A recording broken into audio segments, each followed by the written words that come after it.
Welcome to Who's Really the Boss podcast. I'm Rachel Dillon, and along with my husband, Marcus Dillon, we share the joys and challenges of leading a $3 million accounting firm together. From team structure to growth strategies, we share our leadership successes and failures so you can avoid the mistakes we have made and grow a valuable accounting firm.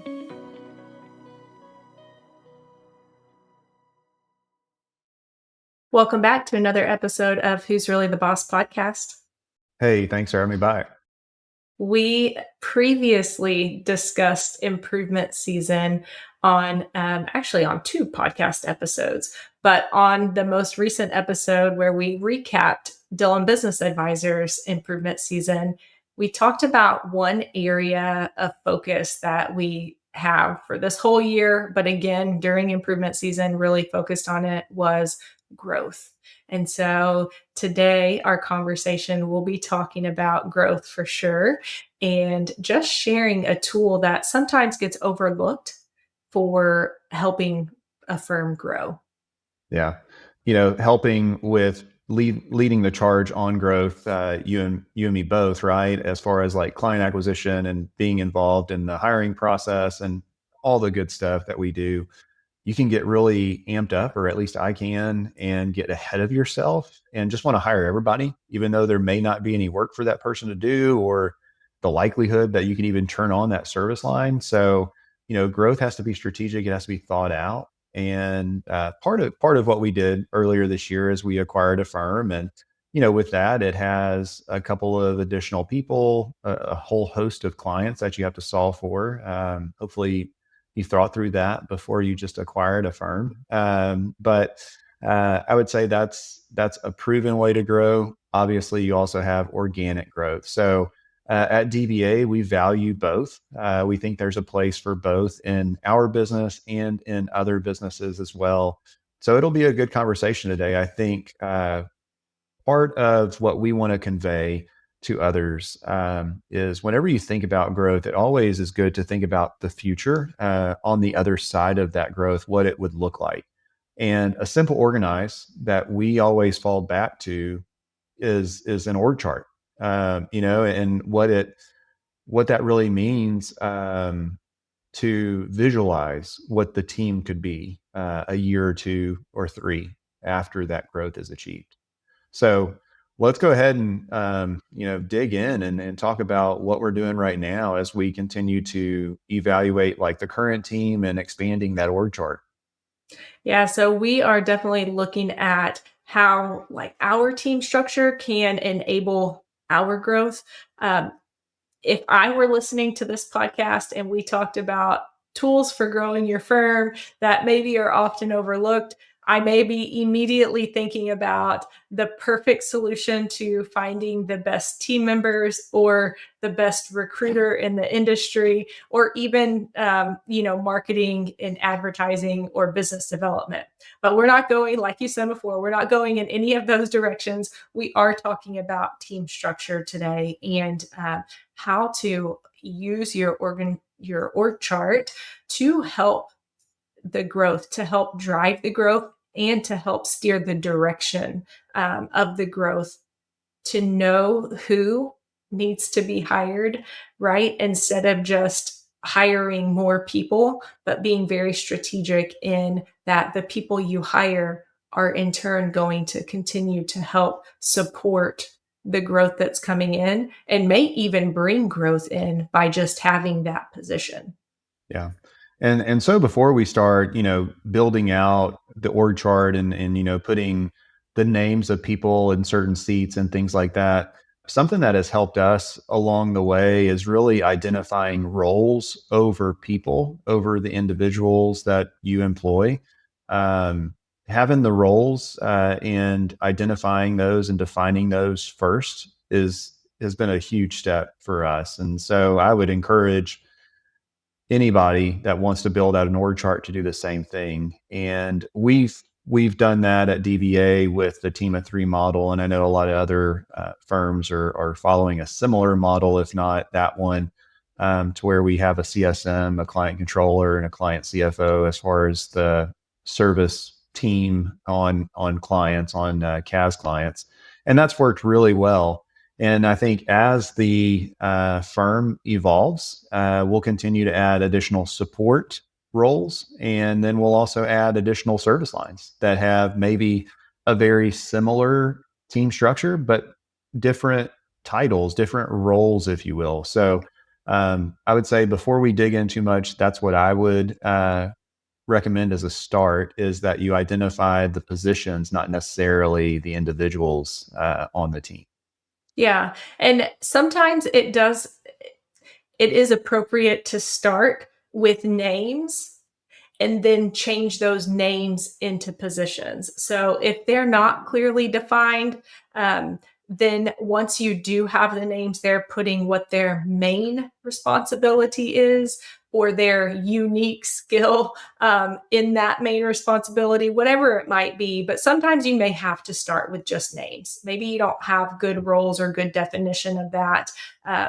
Maybe it's just like accountant or tax accountant or staff, or it may just be something that isn't real clear on what they do. So you can always start with names, but then quickly change those names, replace those names with roles that are currently being filled, and then moving on to roles that are needed. So definitely want to talk through next how to figure out what roles are needed, especially if someone is doing a lot of things, that they're managing a lot of responsibilities that don't necessarily go together. It's just they've collected all of these things over the years. Yeah. So to our accounting friends that know what financials are, it's just like a balance sheet. It's a snapshot in time. So start with your org chart as of today. And that's going to be your starting point. That's going to be, the picture that you take.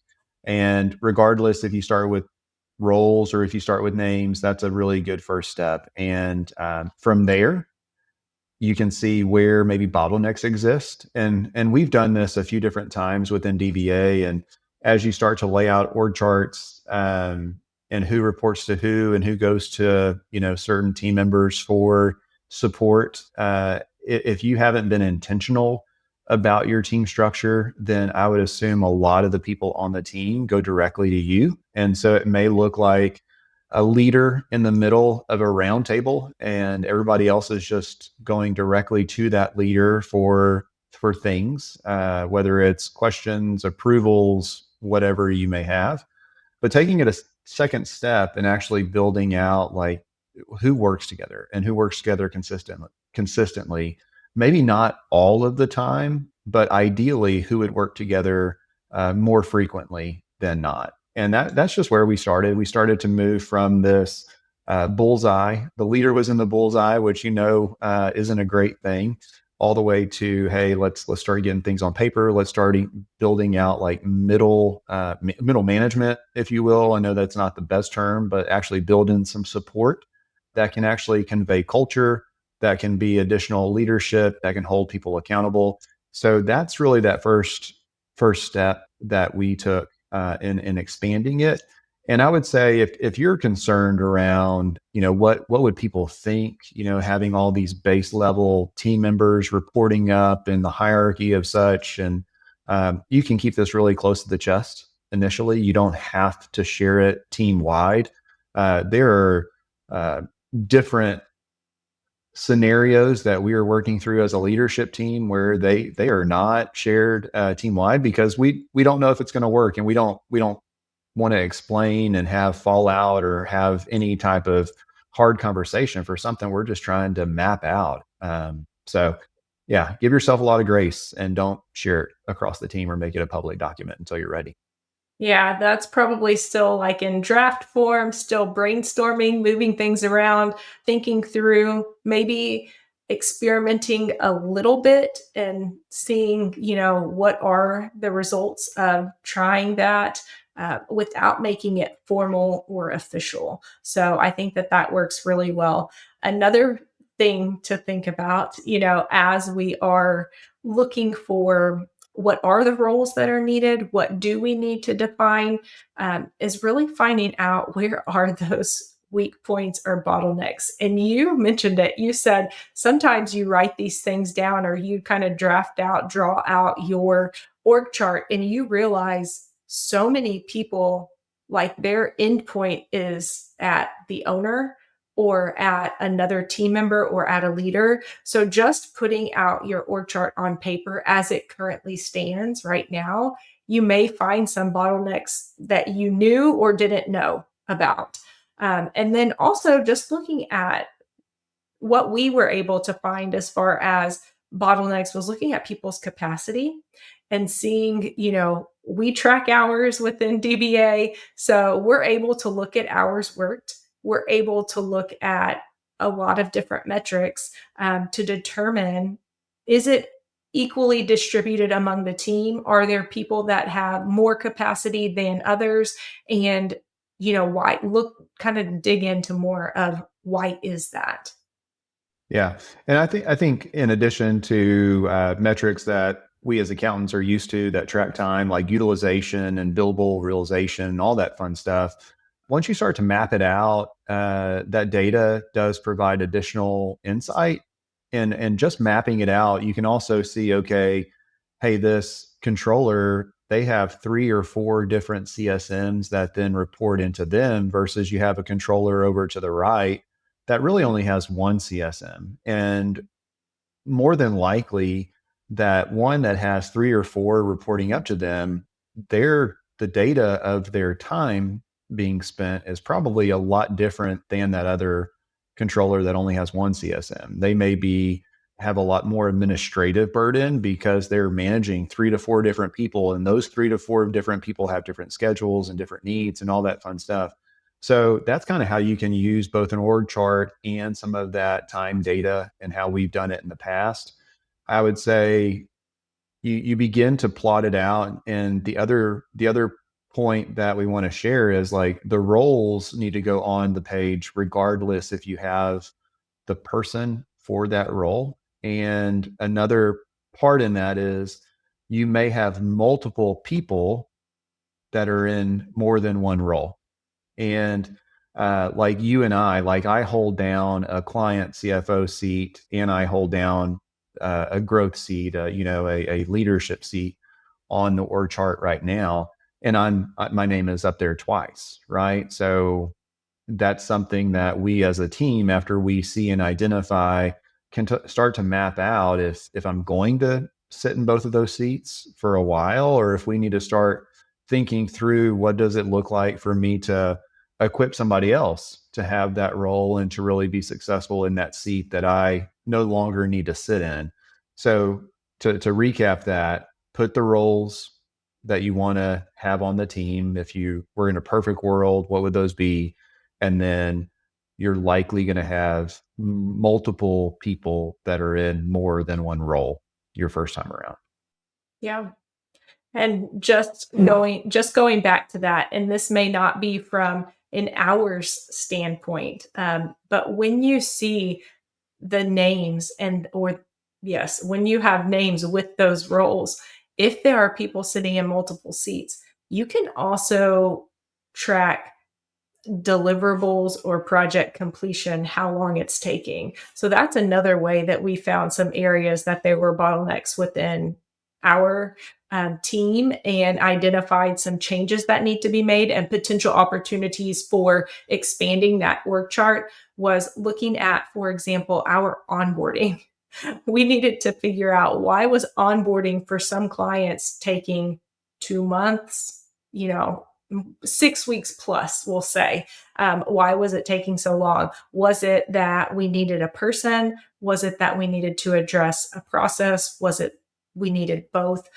What was happening? And so we like to go with, let's look at process first before we start hiring people. But also once we have that process and we have, utilized technology, we have utilized the team members that we have, we're following the process the way that it's kind of designed, then we can determine, okay, we still have some capacity constraints. We do need to add a role to this org chart. Yeah. And I would say you could also title your org charts based on the revenue where you're at today. I think that's always a good corresponding, just to be able to match. I think as accountants, a lot of us remember the revenue that we're at, the team that we have. So the org chart for a $3 million firm may be where you start, and then if you're looking to grow to 5 or 6 million, what would that look like, and what would you build that out to? Because if you're doubling revenue, or are you doubling team size? And you think about that, or are you gaining some efficiencies through team structure and operational wins and technology? Maybe you aren't adding double the team for double the revenue. That would be a great hope, but it points back to something that we all know and can easily relate to as far as that revenue. The other thing to kind of look at is, once you've identified those weak points and you think about that future, you think about that additional volume, then you can start to really map out pretty cool things. And so if you follow a team structure like a team of three, where you've got dedicated team members that work with inside of the pod, it's a lot easier to map that out versus what we did in the past, where it was like this spider web of crazy teams that work together, and you had this person over here working with this whole other team just to serve this one client, and it just didn't make sense. So we had to scrap the whole org chart and like rebuild it. And we did that, I believe, on the CAS side in 2021, 2022, because we just had so many teams that were working together to serve clients, and it didn't make sense anymore. So going through this exercise a few different times and a few different life stages of your firm could help you out quite a bit. Yeah. I think one thing that has kind of helped me to think about the roles and the positions and how to define those, what kind of responsibilities or how many responsibilities to include in each, is really thinking through, is this role with these responsibilities, does it still work if they have double the volume or triple the volume? So if we're thinking, well, they only have 10 clients, yes, they can do the accounting, the payroll, the tax return because there's only 10. That's not a big deal. But then if we think about, but what if they had 30? Yeah. Is that still doable to have the client communication, to, you know, get into their QBO file every single week and make updates? And then at the end of the month to review the financial statements, to record commentary, send it to the client, plus then start with tax projections or tax preparation or a meeting with the client. Does that make sense at that level? And so that may also help start to determine, okay, what responsibilities should be its own role. Like, how do we match those two things so that one person is doing some repeatable like work, and they can start to gain efficiency, gain more expertise, so that as they add clients, we don't just have to keep adding people that do the same things. Yeah. And I would say after you've taken a few passes and lived through a few different, team structures, what you learn, what we're learning is you provide additional support to those team members so that they can focus on what they're best equipped to. So if I wanted to grow somebody from 15 monthly clients to 30 monthly clients, and they were open to it, I would put into place administrative support to take some things off of their plate and kind of equip the whole pod or the whole team. So we've seen that. That's why we evolved from the traditional one CFO, two controller, four CSM pod, and added in that additional team member, which is the CSM assistant, and they support that whole pod. And that CSM, they can delegate down to that CSM assistant. The controller could go to that CSM assistant for additional support if needed, and even the CFO if they're building out reports and things like that. Our CSM assistants are TOA team members that sit in the Philippines currently, and so it's worked really well. Their availability and their focus throughout the day, just because they have limited client interaction, is a really good mix as far as the team is concerned, because the team's primary care is client care. And that's just where it's worked here recently for us. So the other real big win that we see when we've developed org charts over the years are part-time team members. And so we've had part-time team members both at the CSM or at the CSM, the client controller, and the client CFO level. So whenever you talk about flexibility within team, part-timers are a little bit easier to scale up or scale down depending on what's going on in their life. And as long as that work-life commitment slash balance is fitting, they may have a little bit more seasonal availability compared to a full time person. If you're trying to keep them at 40 hours a week, like you know what the cap is, and sometimes knowing that cap is really good whenever you're planning out an org chart. But a part time team member actually does help quite a bit if you're looking to add a new team member but can't find that new team member quite yet. If that part timer will step into a role for a season, that's a good middle ground that's come to save us quite a bit over the years, just having some different folks that want that part-time flexibility, having them kind of be in the team. Yeah, let's talk for a second. Let's just go into a little bit more detail about our CSM assistant or client service manager assistant.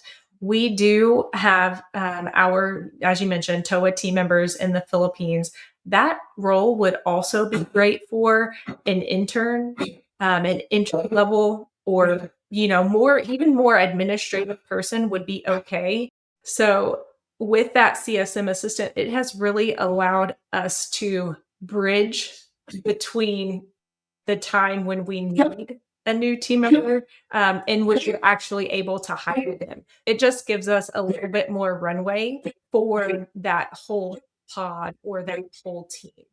Yeah, for sure. I think the main thing with the CSM assistant, you just want options. And with our relationship with TOA, those are full-time team members as far as the cost benefit that goes along with global talent. I think that's also something that we can utilize. And even though some people are mixed about do they take that chance, it's a good way to introduce somebody to your team. And we've introduced them to the team before we would a client. Make sure that communication's on point, that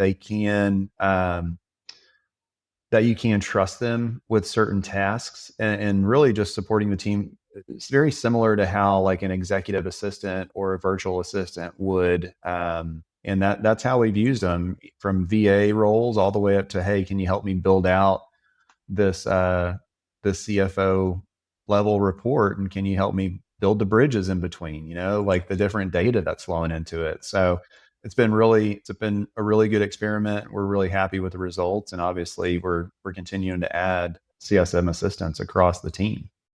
Yeah, what are some other roles, like their very first initial roles when they first join the team, as far as doing things in batch that all of the CSMs would need done on a recurring monthly basis?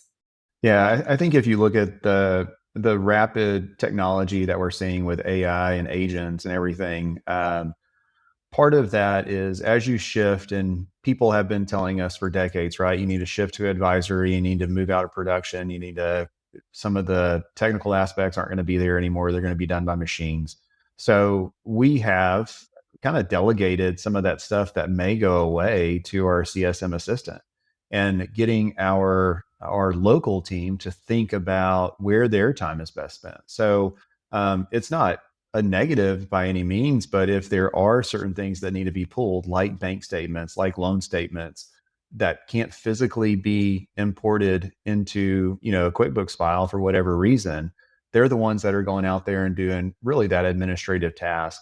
They're also keeping up to date with fixed assets, depreciation journal entries, making sure that those are up to date, the notes payable, the difference between principal and interest balances, building out amortization schedules, all that fun stuff. And then they can also go in and accept bank feeds. They can reconcile the bank accounts. They can do a lot of the internal accounting, if you will. That really, the skill set of a CSM here at DVA, like their time is best spent with either our team or a client. They've kind of grown beyond just the reconciliation of a bank account. And that's just something that easily CSM assistant can help that CSM with their time. So then that CSM can serve more clients. Yeah. All right. Well, thanks for sharing that. I think it's helpful when we can give even more context of what that, what would that role do, just to help people understand if it's something that would be useful in their firm. Would that be a good option for them? And so, continuing on how we use our org chart as a tool. Something that has come up recently, and likely it's related to having a new tax law signed in, is a lot more people calling about tax services only, where we traditionally focus on small businesses and providing them a suite of services, or we call it full service accounting, where they are getting monthly bookkeeping, they are getting semi annual tax projections, tax preparation, and then quarterly advisory meetings, sometimes on a monthly basis, depending on the client. But this very defined set of services that either all go together or we don't have them as a client. But we've had really great small business owners that have sold their businesses but still need services. And then also really great referrals from either regular individuals that are maybe just high income earners or high net worth individuals. And then also some who are starting up a business. They don't have their business going yet, but they're looking to do that in the future. And so we kind of had this whole grouping of people that didn't quite fit the services that we have, but they align on values and they value the planning and advisory piece that our team can uniquely offer. Yeah. So to that point, I mean, 2025 for us has been a growth year. The second director level person that we added to our team was our director of tax and financial planning. So Aaron joined the team in August, and he's leading, that service line of additional tax advisory that we are really growing and taking from other team members that were serving them throughout the year. So we always had some legacy tax clients and some additional family office clients spread out amongst our CAS pods, and those controllers were able to serve those clients well. And as those controllers continue to grow out their CAS pod to more of what we had designed it to be, the trick was balancing out these clients that you serve on a monthly basis versus the clients that you serve on a quarterly or semi-annual or maybe even an annual basis that are still really great clients. They are the right price, they're great to work with, but they're just not that CAS service. So with the new tax law and what we've been seeing in the market, we did see that there was an opportunity to really reintroduce these tax advisory services. And then with that, we needed to go build out a team to do that and to equip others to no longer try to fill those roles. So that's where we're in the middle of building. So with that, Aaron comes over, he leads that team. We have our tax administrators are in there, our CSM assistant or our tax assistants are in there. And then we have controllers in there that are tax only controllers. So we did ask our team earlier this year, controller wise, hey, would you want to accept new accounting CAS clients, or do you want to move to a tax only controller role?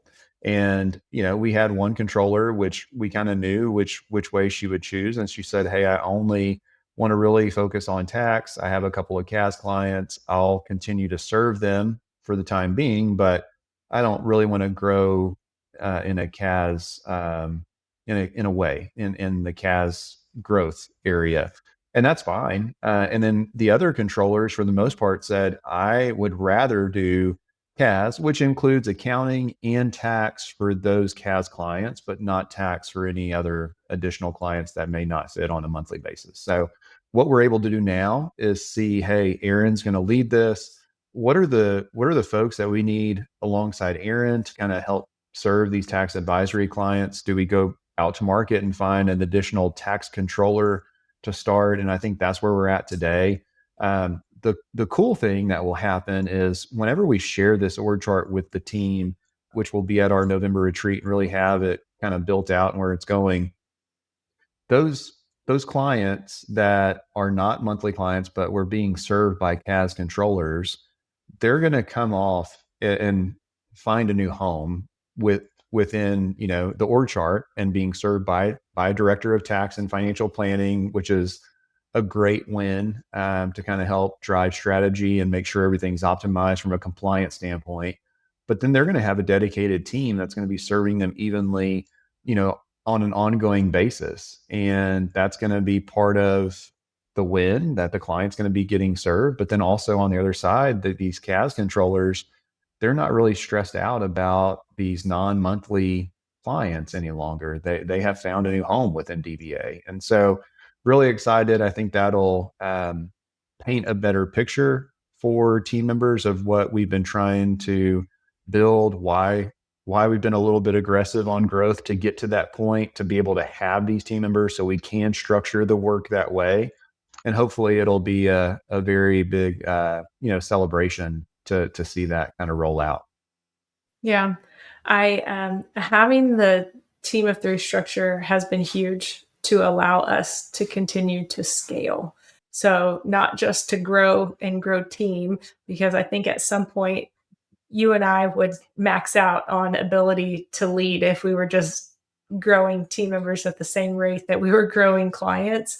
And so having Amy come in, our director of operations, again, as we started seeing how many pods and how many teams of three and different variations of that were there, then we were able to see if we're going to continue to grow, we need to look at how do we streamline the processes? How do we streamline everything from hiring to onboarding, to doing the monthly work, to getting the deliverables out in a timely manner? And so, even that, so not necessarily just adding another service line, but even adding support at the owner and like partner level so that you can continue to grow and the purpose there is to continue to lead and develop people well, and then allow your current team the opportunity to continue to develop in their career. Yeah. And what we're seeing, we've always provided tax services. As mentioned, we provide it to our CAS clients. We also have provided it to some families that have stayed throughout transitions. It's like we're building, obviously, a little bit of a family office concept as we go, and we serve family offices, so that makes a lot of sense. I would say the other point in all of this is what we're seeing in the market. Because of the new tax law and people having so many questions around the new tax law, we're seeing an advantage if you do provide tax services. And part of that is, kind of speaking into it, there are fewer people that are accepting new tax clients. So if we accept them as a tax client, we can also maybe get their client accounting work as well. And then we're also seeing just an influx of CFO or fractional CFO folks.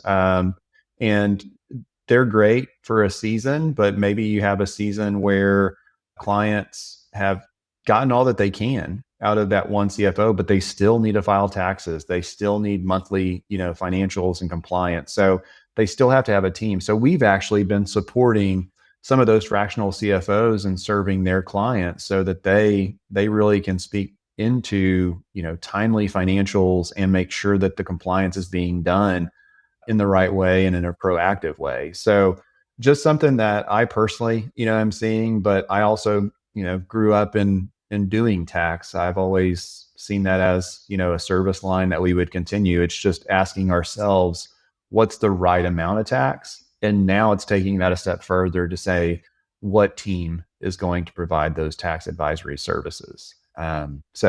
So that's where we're at. I think the stage of the game where we are today is we have an org chart. it's it's on paper. It shows all the different roles that we want to have a year from now on the team.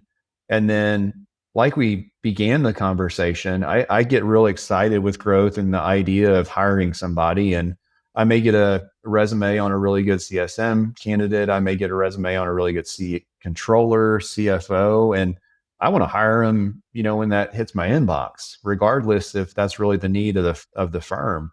So having this org chart and kind of mapped out in a certain way, and the leadership team to hold me accountable, when we talk about, hey, who's the next person we need to go hire, we are only looking for that client controller that has tax experience that's going to work alongside Aaron for these tax advisory services. Yeah, that's really good.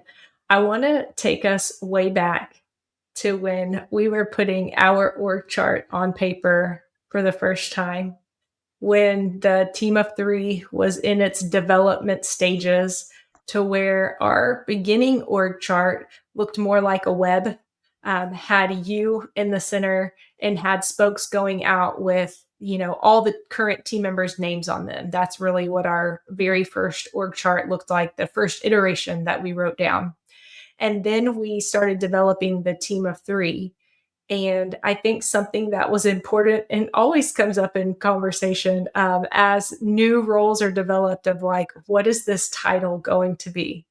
So let's think about this for a second. If there are people who feel like, I don't care about titles, I don't want to make this awkward, what's really the benefit of, well, so I'm going to say titles because somebody might be thinking of it in that way, and thinking of titles and hierarchy versus, how would you really say, like, a team structure and a good org chart help? Yeah. I think it just maps out the client service, not only internally, but externally from a client perspective. And so, like, the titles that we've adopted are also shared with clients so that they can understand, the roles and responsibilities of a client service manager, the roles and responsibilities of a client controller, CFO, the admin team. And those are shared with that client as a part of their onboarding and, their implementation kickoff. So I think that's ultimately a little bit of clarity about who works together, what their role within that team is. That's why we've chosen to go that route versus the typical staff, senior manager, director, partner hierarchy.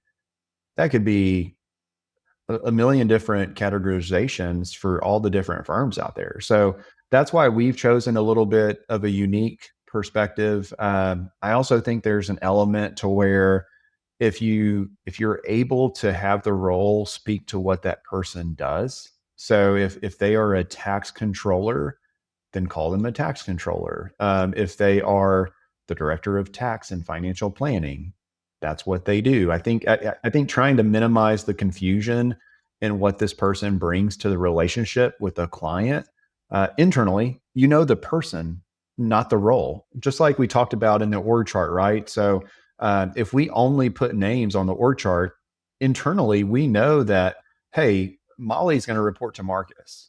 But if you're a new person coming in, you don't really know what Molly's role is, what all she's responsible for, what all she takes care of on a day-to-day basis. You don't know why she's reporting up to Marcus other than he's the owner. I think those are some of the things that we had to get over and get past, not only externally for client benefit, but also internally for new team members as they came on. And I would say going remote and having a fully dispersed team, it's even harder. And so I think that's the other element in all of this. You have the on-prem teams that maybe have a different culture and work together and are able to see hierarchy, based on how you interact face to face and, proximity wise. But operating in a remote environment, the org chart is even more important in my opinion. And I think it's come out as very helpful whenever we go over it with the team. And not only does it reinforce, who works together, but it reinforces, hey, as we grow, these are the positions that we're looking to hire and fill. Because then they start thinking, hey, who do I know that would be a great person on Aaron's team that has a tax background that I would love to work with as a coworker. Yeah, I think you hit it, clarity, right? And so it's not anything about titles. It's more about positions and what responsibilities they have so that team members know what their expectations are. They know exactly how to plan out and prioritize their week because they know exactly what they're responsible for, when it's due, all of those types of things. And then, like you mentioned, yes, for new people, it's so much easier to learn what a client service manager does and know that everybody who has that position of client service manager does these things versus trying to figure out what a Molly does. What does an Amada do? What does a Lena do? What does a Leslie do? That is not very easy to learn if you're trying to learn, probably more than three people. You kind of lose the ability to do that. So, yeah, for sure. We did not love titles like, hey, I don't care what your title is, but this is the position that we need you to have, and this is the responsibilities we need you to take care of. We can, figure out what the best name of that role, but just like you mentioned again, that having that position named for something similar to what they do so that it's easily identifiable to anybody, not just somebody within your firm. That way, for clients, that helps them identify who is helping them or who can help them. And then for new team members as well, what Yeah. the expectation and how they can collaborate with others based on what they do. Yeah. And I would say, before we start wrapping up, is something that we've kind of identified as our goal at DBA is we want our org chart to be on a landscape sheet of paper, not a portrait view sheet of paper. And so if you know about print collation settings, all that stuff, right? We want a very wide org chart, not a very like tall and deep org chart. We want to be able to go wide and have service teams that serve clients really, really well, and just have options to grow that way. So that's been a goal of ours. Even when we look at something like firm acquisition or just organic growth, um, it's easier to identify that and build it out, horizontally and bring these teams in and fit them into roles that are already predefined versus just add a new leg of a tree that's just growing taller and taller and taller. Yeah. So we have worked on org charts. We have developed team structure. We have tested it, we have broken it, we have refined it and built it bigger and better. And so, if there is anyone listening who has questions, or you start through your org chart and you are wanting support thinking through future positions, you're not sure what positions come next, or not sure how to take the person who have so many responsibilities, different responsibilities, and kind of separate those into roles, our team at Collective by DBA would love to help. So that's as simple as reaching out through our website, collective.cpa, on the contact us, or even you can find us on social media. You can email me at rachel@collective.cpa. So happy to help through that if you have questions or are just wanting a little bit of extra support or guidance on using your org chart as a tool for growth. Yeah. And, in leaving people better off than we found them, I would just encourage you, like, look at your team and see who you have today and start to map out those goals that you have. What would a future team look like? You may have to refer back to your website. You may have to look at your most recent Christmas card if that's how you have to think about it. I am guilty of that. I have to go back to the chapters of DBA and look at the pictures of the folks that helped us build this business, in order to see that. And you think about the faces and you think about all of that, and that's the reason why we do what we do. Whenever you're mapping out and planning and thinking about it from a business perspective, that's where the org chart comes in. So we're not trying to minimize the people or the relationships behind the business and the team members that you've cultivated and cared for it over the years. This is really can be used as a tool for growth. It can help you map out what that team and that client service looks like over time based on the client numbers and the revenue that you want to hit. Yeah, absolutely. Well, thank you for sharing. Thank you for sharing details of how we've come about using our org chart to help us continue to grow, to lead others well, and to serve our clients well. So I think this will be helpful to everybody who hears it. All right. Well, thanks so much. Look forward to the next conversation. Thanks for listening to this episode. If you enjoyed the conversation and want to learn more, be sure to visit collective.cpa. You can schedule a meeting directly with me, Rachel, by clicking on the Contact Us page. Be sure to subscribe, like, and share so you don't miss any future episodes. We look forward to connecting with you soon.